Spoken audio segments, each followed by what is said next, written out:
পাহাড়ে ঘুরতে ঘুরতে যতবার ম্যাগি খেয়েছি প্রতিবার মনে এই প্রশ্নটা এসেছে, এর স্বাদটা এত আলাদা কেন?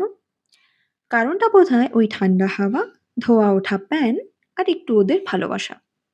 সেখান থেকেই মাথায় এলো নিজের মতো করে বানাবো আমার পাহাড়ওয়ালি মশালা ম্যাগি। প্রথমেই কড়াইয়ে একটু তেল দিলাম, তারপর একটুখানি পাতলা করে কাটা ছোট্ট সাইজের পেঁয়াজ, ক্যাপসিকাম আর একটা কাঁচা লঙ্কা চিড়ে রাখলাম।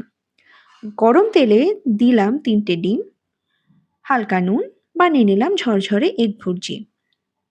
আবার কড়াইয়ে একটু তেল আর তার মধ্যে পেঁয়াজ আর ক্যাপসিকাম দিয়ে ভালো করে ভাজলাম, যতক্ষণ না রংটা সুন্দর বাদামি হয়ে যাচ্ছে।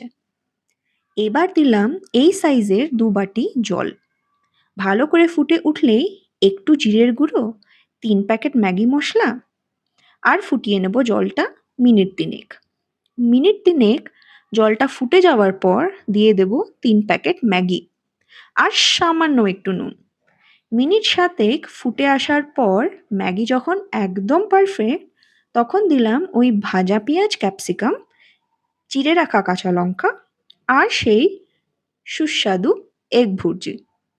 ভালো করে মিশিয়ে একটু দিলাম চিলি অয়েল। এটাই আসল টুইস্ট, ঝাল আর টক স্বাদটা একদম পাহাড়ি ভাইব এনে দেয়। তারপর সামান্য টমেটোর পেস্ট আর ২ মিনিট ভালো করে মিশিয়ে নিলাম। সব শেষে একটু অরিগানো আর গরম গরম পরিবেশন। এই ম্যাগিটা বানাতে বানাতে আজ খুব মনে পড়ছিল আমার ননদের কথা। ও প্রতিবার দেখা হলেই বলবে, আমাকে কিন্তু ওই ম্যাগিটা বানিয়ে দেবে। কিছু রেসিপি আসলে শুধু স্বাদের না, স্মৃতিরও হয়।